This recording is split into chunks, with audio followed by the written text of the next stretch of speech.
Bonjour à toutes et à tous, bienvenue sur Reconnect, le podcast qui vous connecte avec les acteurs du marketing, du digital et du marketing digital.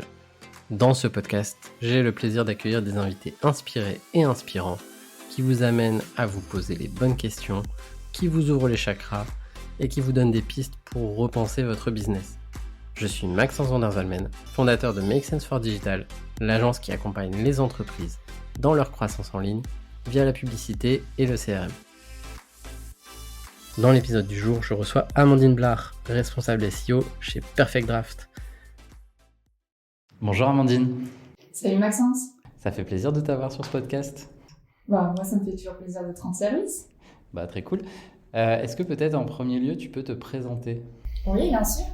Alors bonjour à tous, je m'appelle Amandine Blard, je suis SEO manager chez Perfect Draft France et UK depuis bientôt 4 ans. Voilà. Cool, donc tu es un peu la reine du SEO lillois, on va dire ça comme ça ? Peut-être pas lillois non plus, parce qu'il y a énormément d'agences et pas mal de grands acteurs également dans le secteur. Mais on va dire qu'en effet, chez Perfect Draft, c'est moi qui fais ma loi. Joli. Comme tu sais, moi je suis plutôt sur le thème du SIA, donc le thème pour cet épisode d'aujourd'hui, si ça te convient, ce serait de regarder un peu les différences de point de vue qu'on peut avoir entre le SEO et le SIA, et après de revenir évidemment aux fondamentaux du SIA. Ça te va ? Est-ce que j'ai vraiment le choix ? Pas trop, on a vu la trame ensemble. Dommage. Bon, c'est parti alors. Question un peu bateau, mais est-ce que, selon toi, tu pourrais nous dire à quoi ça sert de faire du SEO, surtout si on est bon en SEO, je veux dire, est-ce que le SEO a vraiment encore sa place ? Tu me poses vraiment cette question ? Non, je déconne. Bien sûr que ça sert toujours de faire du SEO, même si on est bon en SEA, tout simplement pour continuer à accroître sa visibilité sur le long terme. Parce que comme on sait, le SEA, ça représente quand même un certain coût, que le SEO, c'est quand même moindre. On verra que c'est pas forcément gratuit non plus, mais ça sert quand même à bien réduire les coûts d'acquisition et surtout, les deux ne couvrent pas non plus la même visibilité. Il y a des choses qu'on peut faire en SEO qu'on ne peut pas faire en SEA, et c'est là où justement c'est très intéressant. Donc selon toi, SEO, SIA, c'est plutôt ami ou plutôt ennemi ? Complémentaire, mon cher. Et voilà, pour exactement la même raison, de toute façon, le retour sur investissement, le coût nécessaire, pour ces deux canaux d'acquisition-là, c'est très très différent en fait. D'un côté, on va avoir le SIA qui va plutôt être dans la publicité, dans un retour sur investissement qui sera à court terme, que le SEO, on aime bien dire que c'est une course de fond en fait. On capitalise sur le long terme. Et du coup, forcément, toutes les actions qu'on met en place mettent un certain temps avant d'être visibles sur la SERP. On peut compter 3 mois, 6 mois, voire même 1 an. Donc forcément, quand on a besoin de mener des campagnes marketing où on a besoin d'avoir des résultats très rapides, c'est difficile de compter uniquement sur le SEO, et c'est bien d'avoir le SEA également dans sa poche. Oui, donc le SIA, c'est un peu un sprinter, là où le SEO, c'est plus le marathonien. Exactement. Et si on continue sur les métaphores, on peut peut-être aussi dire que finalement le SEO, tu construis ton épargne, tu fais une espèce de patrimoine SEO, là où le SIA, ça reste de la consommation. C'est un levier où tu vas aller chercher de l'achat média pour faire du trafic, mais c'est une fuite en avant, tu dois toujours débourser pour avoir du nouveau trafic. Là où le SEO, les coûts diminuent peut-être avec le temps.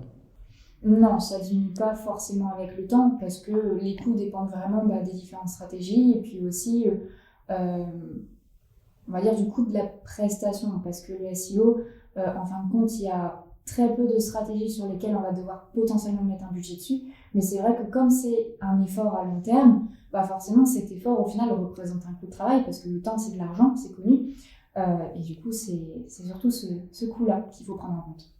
Oui, donc en fait quand on te dit le SEO c'est gratuit, ça te fait lever les yeux au ciel. Oui, un petit peu. En fait, quand on dit le SEO c'est gratuit en pensant au SEA, oui et non, parce que c'est vrai qu'on ne va pas avoir un coût par campagne comme ça, mais non, il y a des stratégies SEO qui vont quand même nécessiter un budget. Je pense notamment aux stratégies d'achat de backlink, ou dans ces cas-là, pour faire accroître ta popularité, soyons honnêtes, c'est très très difficile de réussir à l'accroître de façon white hat, comme on dit, avec uniquement des liens naturels, très souvent, il y a énormément de sociétés qui passent par des fermes de liens pour acheter, pour faire croître leur autorité, leur popularité, tout ça. Et c'est comme ça. Mais non, dans tous les cas, le SEO n'est pas gratuit. Rien que par rapport à l'expérience de Perfect Draft, en réalité, si le SEO a un coût dans le sens où mon salaire est un coût. Toutes les optimisations que je fais sur le site ont un coût. Parce qu'en plus, tu es payé pour faire ça. C'est assez incroyable le SEO, dis donc. Mais si on fait un mini aparté sur 2 termes que tu as utilisés, tu as parlé de SERP et de white hat. Est-ce que tu peux juste nous dire en 2 secondes ce que c'est, ce que tu entends par là? Ouais. Alors la SERP, en fait, c'est tout simplement les pages de résultats. Donc c'est quand vous faites une recherche sur Google par rapport à une requête, Google il va vous montrer un certain nombre de résultats, et voilà, c'est ça, la SERP. Et le white hat, alors en fait, en SEO, on distingue plusieurs pratiques.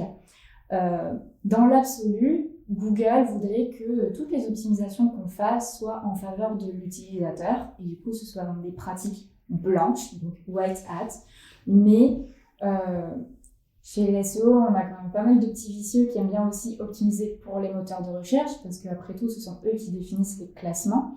Et du coup, il y a un certain nombre d'actions qui peuvent être mises en place. Et dans ce cas-là, on appelle ça du black hat, parce que du coup, c'est pas forcément en faveur de l'utilisateur, c'est vraiment très focus sur le moteur de recherche. Ça me rappelle quand j'ai commencé le SEO en 1992 à peu près, où on faisait du cloaking. On mettait les textes en blanc sur blanc, c'était magnifique. Je crois même avoir fait ça dans une certaine entreprise dont je tairai le nom. Mais on voit de quoi ça parle. Trêve de plaisanterie. Si on prend un petit pas de recul, selon toi, c'est quoi les ressources dont on a besoin pour déployer vraiment une bonne stratégie SEO? C'est sûr qu'il faut un minimum d'outils pour pouvoir travailler efficacement. Je pense notamment à un petit outil pour faire de la recherche de mots-clés, avoir un petit peu de visibilité sur quelle requête tu vas aller cibler, est-ce que tu as le champ d'action ouvert, parce que en fonction de la concurrence aussi, des fois, ça peut être un petit peu compliqué d'aller les chercher. C'est bien aussi d'avoir un outil de suivi de mots-clés, de regarder aussi d'être capable d'optimiser aussi un petit peu ton contenu. Donc il y a certains outils gratuits, des extensions Chrome notamment, pour justement te préconiser certains mots-clés, synonymes, champs lexicaux, pour continuer à améliorer un petit peu tout ça. Même si en réalité, pour être honnête, moi je considère que tous ces outils-là ne sont pas forcément des obligatoires. En réalité, un SEO, moi je pense qu'il est très bien capable de se débrouiller sans, pour la simple raison qu'au final, SEO, si on retourne tout simplement à l'origine du sigle, c'est Search Engine Optimization, donc optimisation pour les moteurs de recherche. Mais les moteurs de recherche comme Google, eux, ils travaillent pour qui? Pour nous, les internautes.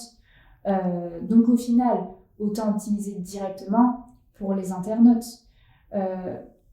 Donc tu vas étudier un petit peu les internautes, comment ils recherchent, tout ça. Et au final, tu te rends compte très vite que tu es toi-même un internaute en fait.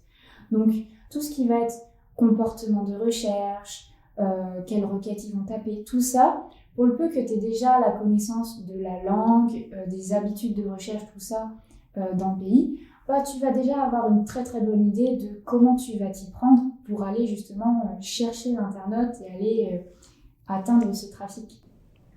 Ok, ça me fait un peu penser aux thématiques qu'on peut aborder quand on fait du SEO ou du social sur les logiques de persona. En fait, on va aller regarder comment les clients finaux, les utilisateurs finaux parlent, jargonnent et quels termes ils recherchent, quels termes ils s'attendent à trouver, que ce soit dans les avis clients ou sur des sites concurrents si on fait un petit peu de benchmark. Mais donc c'est un peu ce champ lexical utilisateur que tu vas aller chercher aussi. Exactement, il va y avoir d'une part tout ce côté recherche de mots-clés, recherche de requêtes, mais aussi tout ce côté intention de recherche, parce que chaque requête est associée à une intention de recherche, à un besoin de recherche, c'est normal, nous sommes des êtres humains, tout ce qu'on fait c'est quelque part relié à un besoin, et la recherche ne fait pas exception. En général, on en retrouve 4, 3 pour certains. Là aussi, il y a différentes écoles en SEO, il n'y en a pas une qui est meilleure qu'une autre. Moi, je considère qu'il y en a 4, qui sont informationnels, commercial, transactionnel et navigationnel. Et du coup, voilà, en fonction de ces intentions de recherche, de ces requêtes, On va aussi optimiser différents types de pages. On va développer certaines actions plus que d'autres, certaines stratégies plus que d'autres. Et c'est comme ça qu'on va arriver à notre objectif. D'accord, donc pareil, si on fait un petit parallèle avec ce qu'on peut retrouver en SEO ou en social, tu vas avoir différents types de messages selon le niveau de qualification de l'utilisateur que tu veux atteindre. Et donc des utilisateurs chauds, tu vas aller proche du transactionnel par exemple, là où des personnes qui sont plus en recherche, tu vas ratisser un peu plus large sur des thématiques, on va dire un peu haut de tunnel si on parle dans des logiques comme ça. Complètement ça. C'est magnifique. Si on part un peu dans la cuisine et qu'on fait quelques recettes, ce serait quoi pour toi les ingrédients à avoir absolument pour une stratégie SEO réussie? Alors moi, je vais peut-être pas parler forcément d'ingrédients pour une stratégie SEO réussie, mais plutôt quelles sont les bonnes questions à se poser. La première, c'est tout simplement à quelle échelle tu dois faire ton SEO. C'est-à-dire qu'on a chacun un peu notre rayon d'activité. Ça peut être local, national et ou international, parce qu'on peut très bien faire plusieurs à la fois. Nous, c'est notamment le cas chez Perfect Draft. On fait à la fois de l'international parce qu'on a des sites partout en Europe, du national parce qu'il faut bien développer individuellement la visibilité de chacun de ces sites sur son marché, et du local parce qu'on a développé un service de livraison à domicile de flux tirés Perfect Draft dans certaines grandes villes de France et leur métropole, et du coup il faut travailler un petit peu plus ces rayons-là parce que les actions qui vont être nécessaires pour l'un ne vont pas aider l'autre. Donc déjà, voilà, être d'accord sur à quelle échelle, quelles sont du coup les actions que je dois réaliser par rapport à ça, et ensuite, quel est mon objectif? Est-ce que je vais plutôt être dans juste de l'acquisition de trafic, ou est-ce que je vais être plutôt dans un objectif de conversion? Dans ces cas-là, on revient un petit peu aussi à ces histoires d'intention de recherche. On ne va pas aller chercher les mêmes intentions de recherche, les mêmes mots-clés, on va pas optimiser les mêmes pages de notre site. Et du coup, quelles vont être les actions prérequises pour travailler chaque levier? Parce que très souvent en SEO, on imagine que le SEO, c'est que le contenu. Alors ça, c'est complètement faux. Déjà, le SEO, il y a plusieurs leviers d'action et on en compte notamment 3. La technique, le contenu et la popularité. Et du coup, très souvent, on pense qu'il faut bosser avant le contenu, alors qu'en réalité, la technique, elle est tout aussi importante. C'est un peu comme construire une maison. La technique, c'est comme si c'est les fondations de ta maison. Si elles sont pas bonnes, derrière ton contenu, tes murs, ils tiennent pas. Donc voilà. Par exemple, sur une stratégie internationale, tu vas avoir des prérequis au niveau technique. Si ton site il est difficilement accessible, si la langue qui est enregistrée sur ton site, elle n'est pas forcément bonne, forcément derrière, tu vas un peu défavoriser ton référencement et c'est dommage. Et bon, on me regarde pas, on a bien remarqué que ma version anglaise du site, elle était paramétrée en href langue France. Je ne te regardais pas par rapport à ça, mais c'est pas grave. Ok, et un truc que tu vois trop souvent et qu'il faudrait absolument éviter? Alors, c'est notamment par rapport au contenu. Il y en a qui pensent que au plus tu fais un pavé, au plus tu écris du contenu, au plus c'est important. Donc il y en a certains, ils se tuent à faire des articles à 2000 mots, juste parce que pour eux c'est mieux en SEO. Alors, non, non et non. Il n'y a pas de limite de contenu, il n'y a pas de bon nombre ou quoi. Encore une fois, l'objectif du SEO, c'est de répondre correctement aux besoins de recherche de l'internaute. Et si tu peux y répondre de façon efficace en 300 mots au lieu de 2000, on mise sur le 300 mots. Le principal, c'est de répondre correctement aux besoins. Je me souviens de description produit quand j'étais chez un e-commerçant, où le nombre de mots qui avaient été demandés par l'agence SEO donnait des trucs assez abracadabrantesques, où tu devais parler 1500 mots d'un simple produit ou même d'une variante, mais ça devenait imbuvable côté utilisateur. Ça devient imbuvable, illisible, et en plus, au final, tu as l'impression de blablater dans le vide, ça n'apporte rien, même les mots-clés, au final, si tu t'entêtes à faire du bourrage de mots-clés, alors qu'en réalité, Google est beaucoup plus intelligent que ce que vous imaginez, c'est un algorithme qui fonctionne très très très bien, et il y a plus, on est en 2022, on n'a plus besoin de bourrer comme ça les pages, les descriptions du contenu de mots-clés. Il faut juste trouver le juste milieu et faire quelque chose justement d'agréable pour l'utilisateur. En fait, au final, si vous respectez la vision de Google, c'est-à-dire si vous faites les choses en faveur de l'utilisateur, en général, Google va favoriser votre référencement. Et c'est normal, vous allez dans son sens. Et en fait, ça sert à rien d'aller créer du contenu qui ne sera pas consommé par les utilisateurs, parce que même Google ne le consommera pas forcément. Ouais, c'est ça. Ok, on a l'impression parfois qu'il faut livrer du contenu, mais c'est pas toujours le cas. En réalité, le contenu, c'est quelque chose qui est très chronophage. Et quand on commence à bâtir nos stratégies, on se rend compte qu'il y a quand même du travail. Mais justement, ça sert à rien de se compliquer la tâche en voulant trop livrer, alors qu'en réalité, la juste quantité suffit. Ouais, c'est un sacré mythe que tu viens de débunker en direct. Il y en a d'autres, des petits mythes comme ça, qui polluent le monde du SEO? Il y en a plein, des mythes et des légendes, où au final, on n'a pas réellement de réponse. Est-ce que c'est vrai, est-ce que c'est faux? Je pense notamment à l'analyse des comportements des SERP. Il y en a qui disent que Google analyse tous les comportements des utilisateurs. Donc par exemple, vous tapez une requête, vous êtes positionné en première position, l'internaute il va cliquer sur votre résultat, donc en position 1, et puis il ressort très très vite. Et puis il va cliquer sur le top 3, et puis là il va rester beaucoup plus longtemps. Et du coup Google il va analyser ça en mode, le premier il a un taux de rebond important, donc c'est qu'il répond pas bien à vos besoins. Par contre le troisième il est resté plus longtemps, donc du coup ça veut dire que lui il est mieux, donc potentiellement je vais changer l'ordre, le classement des sites, et je vais mettre le troisième en premier, tout ça. Donc il y en a, ils pensent que tout ça, c'est analysé par Google, sauf que Google lui-même, il dit que non.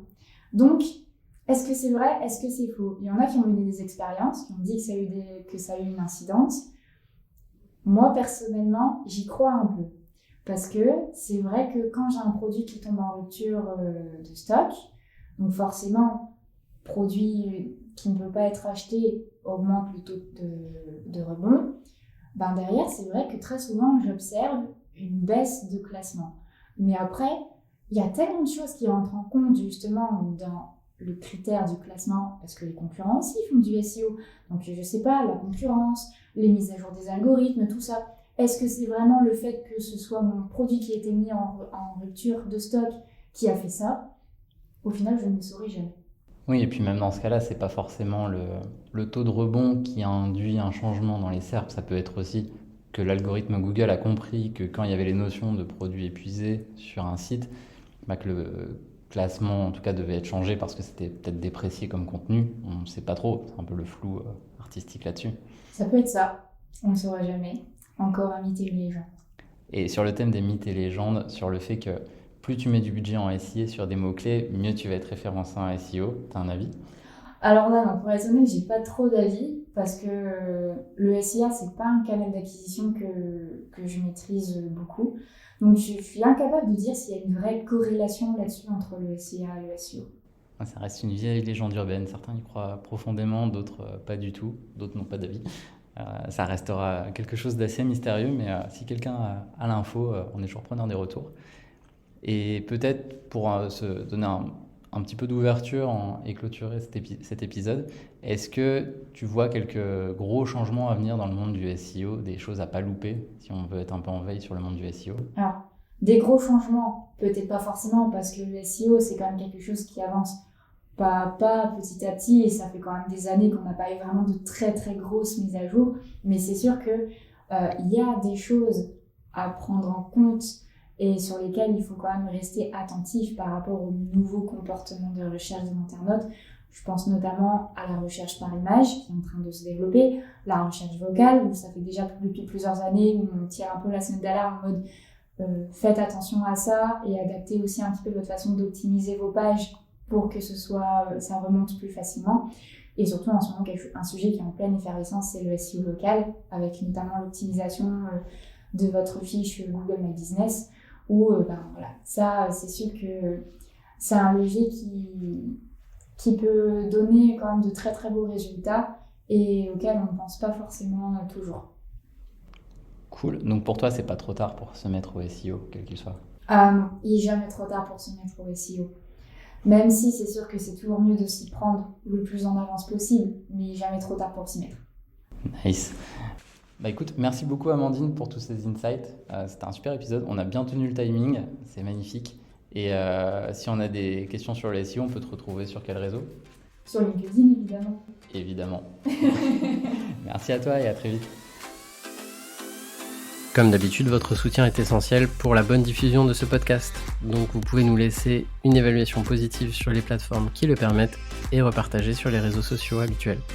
S'il y a des invités que vous voudriez qu'on reçoive ou des sujets particuliers qu'on devrait aborder, vous pouvez également nous en faire part en nous contactant soit sur LinkedIn, soit sur Twitter.